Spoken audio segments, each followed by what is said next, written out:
ఇంకా లీలా కంగారు పడకమ్మా, మర్చిపోట్ల, నీ గురించే మాట్లాడుతున్నా. చాలా ఆనందంగా ఉంది.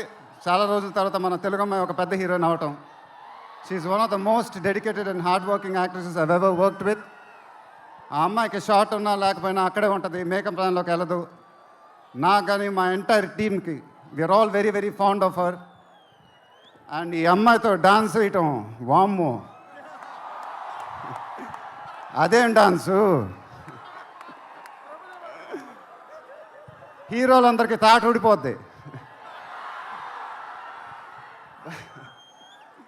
But really keep enjoying your work and you'll have an amazing and rocking career ahead. God bless you, ma. And then Meenakshi, thank you so much. ఈ అమ్మాయి మా సినిమాలో ఒక గెస్ట్ అపియరెన్స్ చేసింది. బట్ నేను త్రివిక్రమ్ గారు అడగానే అసలు ఏమి థింకింగ్ లేకుండా ఇమ్మీడియట్గా ఎస్ అని చెప్పింది. And I don't know how to thank you for that, because we really needed you for that character. And the entire team of Guntur Kaaram are very very grateful for you. Thank you so much అమ్మా, thank you so much.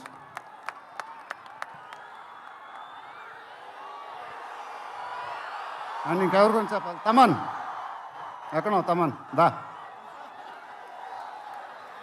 Thaman అంటే నాకు చాలా ఇష్టం, నాకు brother లాగా. And is always given is best. కానీ ఈ సినిమాలో మాత్రం ఆ లాస్ట్ పాట, కుర్చీ మడతపెట్టి అనే పాట, నేను త్రివిక్రమ్ గారు అడిగి ఇలా చేస్తామని అడిగితే అసలు ఆలోచించకుండా ఇమీడియట్గా మాకు ఇచ్చాడు. వేరే ఏ మ్యూజిక్ డైరెక్టర్ అయినా ఒక 10 డిస్కషన్ పెట్టేవాడు ఆ పాట గురించి. బట్ తమన్ అలా చేయకుండా మాకు ఇచ్చాడు. రేపు మీరు ఆ పాట చూడండి, థియేటర్లో బద్దలైపోతాయి. Thank you Thaman, thank you. I love you brother.